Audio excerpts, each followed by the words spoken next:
नमस्कार दोस्तों। कहानियों का कलरव में आज हम सुनेंगे कमलेश्वर की कहानी गर्मियों के दिन। तो चलिए सुनते हैं। चुंगी दफ्तर खूब रंगा चुंगा है। उसके फाटक पर इंद्रधनुषी आकार के बोर्ड लगे हुए हैं। सैयद अली पेंटर ने बड़े सधे हाथ से उन बॉर्डरों को बनाया है। देखते देखते शहर में बहुत सी ऐसी दुकानें हो गई हैं जिन पर साइन बोर्ड लटक गए हैं। साइन बोर्ड लगना यानी औकात का बढ़ना। बहुत दिन पहले जब दीनानाथ हलवाई की दुकान पर पहला साइन बोर्ड लगा था तो वहां दूध पीने वालों की संख्या एकाएक बढ़ गई थी। फिर बाढ़ आ गई और नए नए तरीके और बैल बूटे ईजाद किए गए।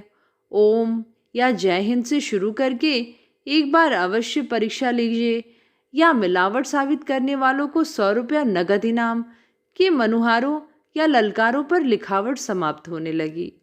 चुंगी दफ्तर का नाम 3 भाषाओं में लिखा है। चेयरमैन साहब बड़े अक्ल के आदमी हैं। उनकी सूझबूझ का डंका बजता है। इसीलिए हर साइन बोर्ड हिंदी, उर्दू और अंग्रेजी में लिखा जाता है। दूर दूर के नेता लोग भाषण देने आते हैं। देश विदेश के लोग आगरे का ताजमहल देखकर पूरब की ओर जाते हुए यहाँ से गुजरते हैं। उन पर असर पड़ता है भाई। और फिर मौसम की बात, मेले तमाशे के दिनों में हलवाइयों, जुलाई अगस्त में किताब कागज वालों, सलहालगत में कपड़े वालों और ख़राब मौसम में वैद्य हकीमों के साइन बोर्डों पर नया रोगन चढ़ता है। शुद्ध देसी घी वाले सबसे अच्छे, जो छप्परों के भीतर दीवार पर गेरू या हिरमिजी में लिखकर काम चला लेते हैं। इसके बगैर काम नहीं चलता, अहमियत बताते हुए वैद्य जी ने कहा। बगैर पोस्टर चिपकाए सिनेमा वालों का भी काम नहीं चलता। बड़े बड़े शहरों में जाइए, मिट्टी का तेल बेचने वाले की दुकान पर साइन बोर्ड मिल जाएगा। बड़ी ज़रूरी चीज़ है। बाल बच्चों के नाम तक साइन बोर्ड हैं, नहीं तो नाम रखने की ज़रूरत क्या है। साइन बोर्ड लगा के सुखदेव बाबू कंपाउंडर से डॉक्टर हो गए, बैग लेके चलने लगे। पास बैठे रामचरण ने एक और नए चमत्कार की खबर दी। ला, उन्होंने बुधई वाला का इक्का घोड़ा खरीद लिया। हाँकेगा कौन? 3 की कुर्सी पर प्राणायाम की मुद्रा में बैठे पंडित ने पूछा। ये सब जेब कतरने का तरीका है। बैद जी का ध्यान इक्के की तरफ अधिक था। मरीज से किराया वसूल करेंगे, सईस को बख्शीश दिलाएंगे, बड़े शहरों के डॉक्टरों की तरह। इसी से पेशे की बदनामी होती है। पूछो, मरीजों का इलाज करना है या रौब दाब दिखाना है? अंग्रेजी आले लगाकर मरीज की आधी जान पहले सुखा डालते हैं। आयुर्वेदी नब्ज देखना तो दूर, चेहरा देख के रोग बता दे। इक्का घोड़ा इसमें क्या करेगा? थोड़े दिन बाद देखना, उनका सईस कंपाउंडर हो जाएगा। कहते कहते वैद्य जी बड़ी घिसी हुई हंसी में हंस पड़े। फिर बोले, कौन क्या कहे भाई, डॉक्टरी तो तमाशा बन गई है।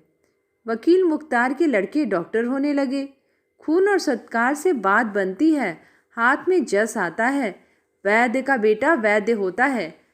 आधी विद्या लड़कपन में जड़ी बूटियां कुतरते पीसते आ जाती है। तोला, माशा, रत्ती का ऐसा अंदाज हो जाता है कि औषधि अशुद्ध हो ही नहीं सकती। औषधि का चमत्कार उसके बनाने की विधि में है। धन्वंतरी, वैद्य जी आगे कहने जा ही रहे थे कि एक आदमी को दुकान की ओर आते देख चुप हो गए और बैठे हुए लोगों की ओर कुछ इस तरह देखने गुनने लगे कि वह गप लड़ाने वाले फालतू आदमी न होकर उनके रोगी हों। आदमी की दुकान पर चढ़ते ही वैद्य जी ने भाप लिया। कुंठित होकर उन्होंने उसे देखा और उदासीन हो गए। लेकिन दुनिया दिखावा भी कुछ होता है। हो सकता है कल यही आदमी बीमार पड़ जाए या इसके घर में किसी को रोग घेर ले। इसीलिए अपना व्यवहार और पेशे की गरिमा चौकस रखना चाहिए। अपने को बटोरते हुए उन्होंने कहा, कहो भाई, राजी खुशी? उस आदमी ने जवाब देते हुए सिरे की एक कनस्टरिया सामने कर दी। यह ठाकुर साहब ने रखवाई है, मंडी से लौटते हुए लेते जाएंगे 1-1:30 बजे के करीब। उस वक्त दुकान बंद रहेगी। वैद्य जी ने व्यर्थ के काम से ऊबते हुए कहा। हाकिम वैद्यों की दुकानें दिन भर नहीं खुली रहती। व्यापारी थोड़े ही हैं भाई। पर फिर किसी अन्य दिन और अवसर की आशा ने जैसे ज़बरदस्ती कहलवाया। खैर, उन्हें दिक्कत नहीं होगी। हम नहीं होंगे तो बगल वाली दुकान से उठा लें। मैं रखता जाऊंगा। आदमी के जाते ही वैद्य जी बोले, शराबबंदी से क्या होता है? तब से कच्ची शराब की भट्टियां घर घर चालू हो गई। सीरा घी के भाव बिकने लगा। और इन डॉक्टरों को क्या कहिए, इनकी दुकानें हॉली बन गई। लाइसेंस मिलता है दवा की तरह इस्तेमाल करने का, पर खुले आम जिजर बिकता है। नहीं, कुछ नहीं होता। हम भंग अफीम की एक पुड़िया चाहें तो तफसील देनी पड़ती है। जिम्मेदारी की बात है, पंडित जी ने कहा। अब जिम्मेदार वैद्य ही रह गए हैं। सबकी रजिस्ट्री हो चुकी भाई। ऐसे गैर पंचकल्याणी कितने खुश गए हैं, उनकी सफाई हो गई। अब जिसके पास रजिस्ट्री होगी वही वैद्य कर सकता है। चूरन वाले वैद्य बन बैठे हैं। सब खत्म हो गए। लखनऊ में सरकारी जांच पड़ताल के बाद सही मिली है। वैद्य जी की बात में रस न लेते हुए पंडित उठ गए। वैद्य जी ने भीतर की तरफ कदम बढ़ाए और औषधालय का बोर्ड लिखते हुए चंदर से बोले, सफ़ेदा गाढ़ा है बाबू, तारपीन मिला लो। वे एक बोतल उठा लाए जिस पर अशोका रेस्ट का लेबल गला था। इसी तरह न जाने किन किन औषधियों के शरीर रूपी बोतलों में किस किस पदार्थ की आत्मा भरी है। सामने की अकेली अलमारी में बड़ी बड़ी बोतलें रखी हैं जिन पर तरह तरह के अरिस्टों और आंसुओं के नाम चिपके हैं। सिर्फ पहली कतार में ही ये शीशियाँ खड़ी हैं। उसके पीछे ज़रूरत का और सामान है।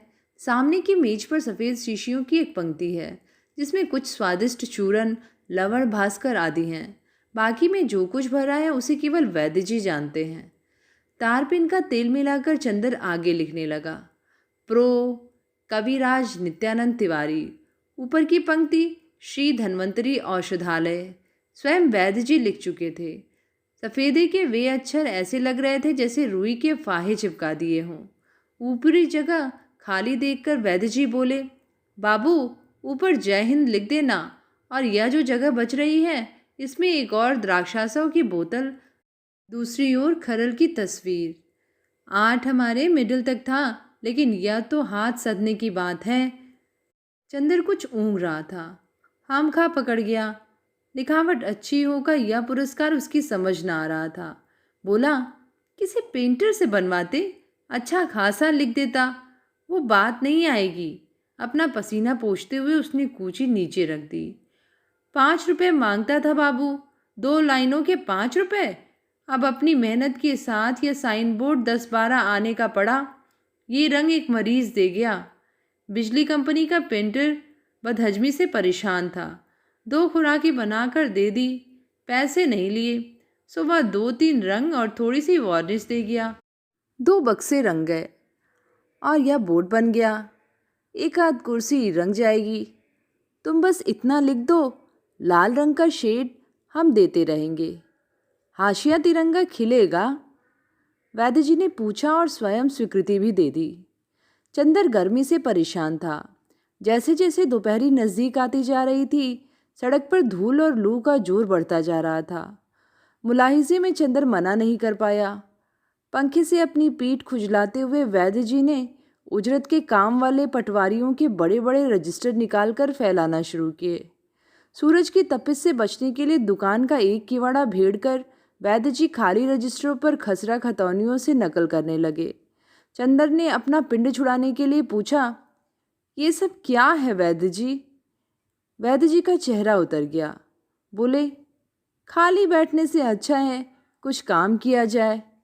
नए लेखपालों को काम धाम आता नहीं। रोज कानून को या नायब साहब से झाड़े पड़ती हैं। झक मार के उन लोगों को यह काम उजरत पर कराना पड़ता है। वो पुराने घाघ पटवारी कहाँ रहे जिनके पेट में गंवई कानून बसता था? रोटियां छिन गई बेचारों की।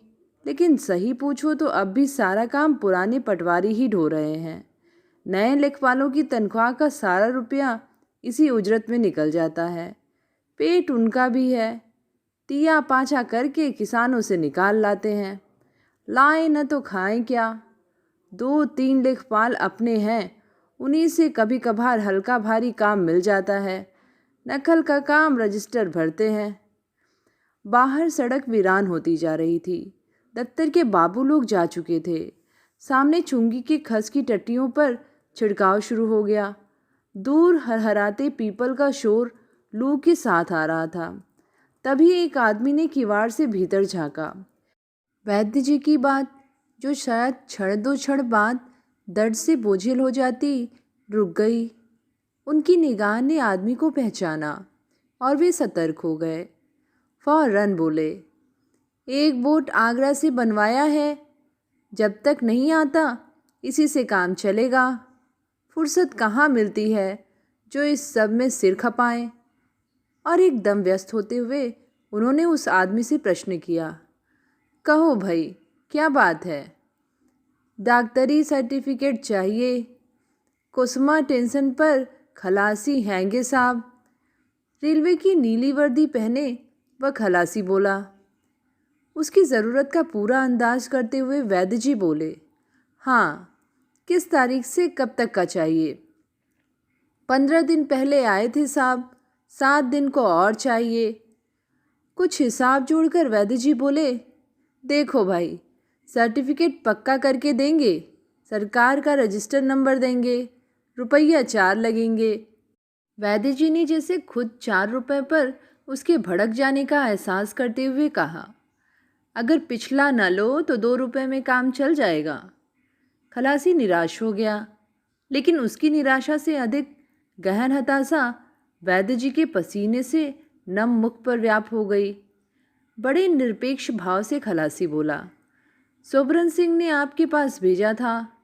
उसके कहने से कुछ ऐसा लगा जैसे यह उसका काम न होकर सोबरन सिंह का काम हो। पर वैद्य जी के हाथ नब्ज आ गई। बोले, वो हम पहले ही समझ रहे थे। बगैर जान पहचान के हम देते भी नहीं हैं। इज्जत का सवाल है। हमें क्या मालूम तुम कहाँ रहे, क्या करते रहे, अब सोचने की बात है। विश्वास पर जोखिम उठा लेंगे। 15 दिन पहले से तुम्हारा नाम रजिस्टर में चढ़ाएंगे, रोग लिखेंगे, हर तारीख पर नाम चढ़ाएंगे, तब कहीं काम बनेगा। ऐसे घर की खेती नहीं है। कहते कहते उन्होंने चंदर की ओर मदद के लिए ताका।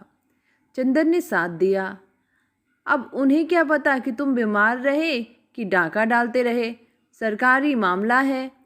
5 से कम में दुनिया छोर का डॉक्टर नहीं दे सकता। कहते कहते वैद्य जी ने सामने रखा लेखपाल वाला रजिस्टर खिसकाते हुए जोश से कहा, अरे, दम मारने को फुर्सत नहीं है।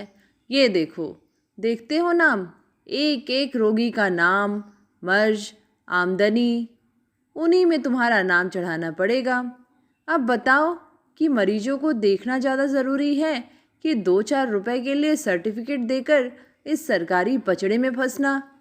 कहते हुए उन्होंने तहसील वाला रजिस्टर एकदम बंद करके सामने से हटा दिया और केवल उपकार कर सकने के लिए तैयार होने जैसी मुद्रा बनाकर कलम से कान करोदने लगे। रेलवे का खलासी 1 मिनट तक बैठा कुछ सोचता रहा और वैद्य जी को सिर झुकाए अपने काम में मशगूल देख दुकान से नीचे उतर गया। एकदम वैद्य जी ने अपनी गलती महसूस की। लगा उन्होंने बात गलत जगह जोड़ दी और ऐसी तोड़ी कि टूट ही गई। एकाएक कुछ समझ में ना आया तो उसे पुकार कर बोले, अरे सुनो, ठाकुर सोबरन सिंह से हमारी जयराम जी की कह देना, उनके बाल बच्चे तो राजी खुशी हैं। हाँ, सब ठीक ठाक है, रुककर खलासी ने कहा। उसे सुनाते हुए वैद्य जी चंदर से बोले, 10 गांव शहर के ठाकुर सोबरन सिंह इलाज के लिए यहाँ आते हैं, भाई उनके लिए हम भी हमेशा हाजिर रहें। चंदर ने बोर्ड पर आखिरी अक्षर समाप्त करते हुए पूछा, चला गया? लौट फिर के आएगा, वैद्य जी ने जैसे अपने को समझाया, पर उसके वापस आने की अनिवार्यता पर विश्वास करते हुए बोले, गवई गांव के वैद्य और वकील एक ही होते हैं। सोबरन सिंह ने अगर हमारा नाम उसे बताया है तो ज़रूर वापस आएगा। गांव वालों का मुर्रा ज़रा मुश्किल से खुलती है। कहीं बैठ के सोचे समझेगा तब आएगा। और कहीं से ले लिया तो? चंदर ने कहा। तो वैद्य जी ने बात काट दी। नहीं नहीं बाबू, कहते हुए उन्होंने बोर्ड की ओर देखा और प्रशंसा से भरकर बोले, वाह भाई चंदर बाबू, साइन बोर्ड जच गया, काम चलेगा। ये 5 रुपए पेंटर को देकर मरीजों से वसूल करना पड़ता। इक्का घोड़ा और ये खर्चा। बात एक है, नाक चाहे सामने से पकड़ो चाहे घुमाकर। सैयद अली के हाथ का लिखा बोर्ड रोगियों को चंगा तो नहीं कर सकता। अपनी अपनी समझ की बात है। कहते हुए वे धीरे से हंस पड़े। पता नहीं भले अपनी बात समझकर अपने पर हंसे थे या दूसरों पर। तभी एक आदमी ने प्रवेश किया। सहसा लगा कि खलासी आ गया, पर वह पांडु रोगी था। देखते ही वैद्य जी के मुख पर संतोष चमक गया।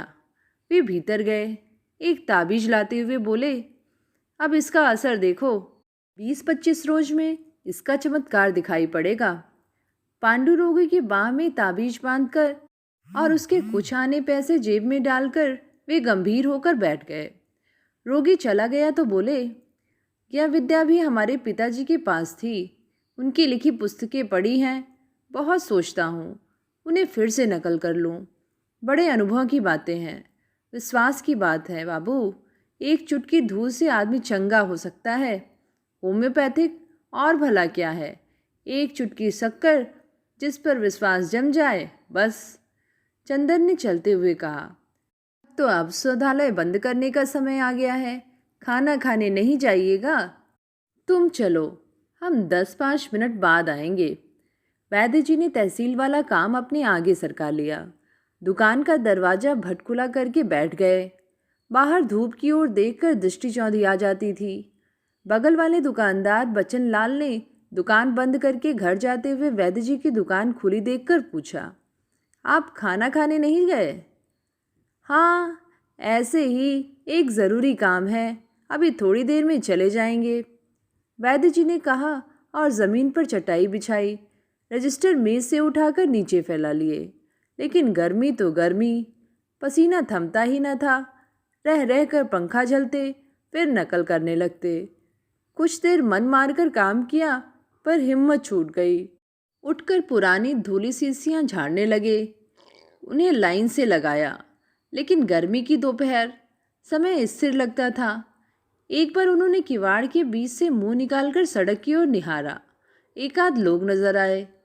उन आते जाते लोगों की उपस्थिति से बड़ा सहारा मिल गया। भीतर आए, बोर्ड का तार सीधा किया और दुकान ने सामने लटका दिया। धन्वंतरी औषधालय का बोर्ड दुकान की गर्दन में ताबीज की तरह लटक गया। कुछ समय और बीता। आखिर उन्होंने हिम्मत की। एक लोटा पानी पिया और जांझों तक धोती सरकाकर मुस्तैदी से काम में जुट गए। बाहर कुछ आहट हुई। चिंता से उन्होंने देखा। आज आराम करने नहीं गए वैद्य जी? घर जाते हुए जान पहचान के दुकानदार ने पूछा। बस जाने की सोच रहा हूँ, कुछ काम पसर गया था, सोचा करता चलूँ, कहकर वैद्य जी दीवार से पीठ टिकाकर बैठ गए। कुर्ता उतार कर एक ओर रख दिया। इकहरी छत की दुकान आवे से तप रही थी। वैद्य जी की आंखें बुरी तरह नींद से बोझल हो रही थीं। एक झपकी आ गई। कुछ समय ज़रूर बीत गया था। नहीं रहा गया तो रजिस्टरों का तकिया बनाकर उन्होंने पीठ सीधी की, पर नींद आती और चली जाती। ना जाने क्या हो गया था। सहसा एक आहट ने उन्हें चौंका दिया। आंखें खोलते हुए वे उठकर बैठ गए। बच्चन लाल दोपहर बिताकर वापस आ गया था। अरे, आज आप अभी गए ही नहीं, उसने कहा। वैद्य जी जोर जोर से पंखा झलने लगे। बच्चन लाल ने दुकान से उतरते हुए पूछा, किसी का इंतज़ार है क्या? हाँ, एक मरीज आने को कह गया था, अभी तक आया नहीं। वैद्य जी ने बच्चन लाल को जाते देखा तो बात बीच में ही तोड़कर चुप हो गए और अपना पसीना पोंछने लगे। तो ये थी कहानी गर्मियों का दिन। कहानी आप सब लोगों को कैसी लगी नीचे कमेंट में लिख के ज़रूर बताइएगा। आगे भी ऐसी ही कहानियाँ सुनते रहने के लिए चैनल को सब्सक्राइब, लाइक और शेयर करिएगा। धन्यवाद।